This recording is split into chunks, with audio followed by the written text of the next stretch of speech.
Magluluto na magkitahin pansit for today's video. Tara guys, subject niyo kung paano ako maglutuhin pansit. For the go. So yan na magtitikang nakipagluto nakapag painit kitahin mantika ngayon ibubutang tanaan sibuyas tapos lason na gindungatan at pagbutangan dira tapos ato na tani paggigisahon para gumasitiya aroma. Gan pagkatapos naton magisaan mga panakot ato na may susunod naton igaralo nga manok. Sitit aton sahog hit aton pansiton.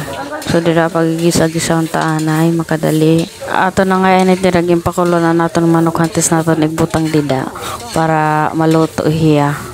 I mean luto itat manok. Nga igsasalado hit atong pansiton. Yan, sunod na naman na igbubutangan naton carrots yung tinagtad. Katapos ang carrots, naton naman repolyo. Then, magbubutang naman kitahan mga pamparasa sa gadahan magic sarap. Tapos, ang chicken cubes. Ngan, ang tuyo.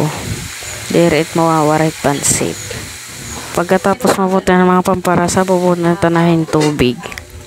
Then mikos-mikos para mag-welcome by niya mga pamparasa nga ato ni gimbutangan aton pansito. Dagmit nga sumat ako natin tanggalan ng mga utan para diri maura-uran hit ka lanta. Kaya ako naging butang dira ang bihom para maluto na hiyangahin para humumok na. A few moments later. So yun naluto na naton pansit ngayon wala na niya sabaw. Ako na igbubutang dira mga utan para ma-finalize na, maluto na, makapag serving na kita. Dak naging butanganutan.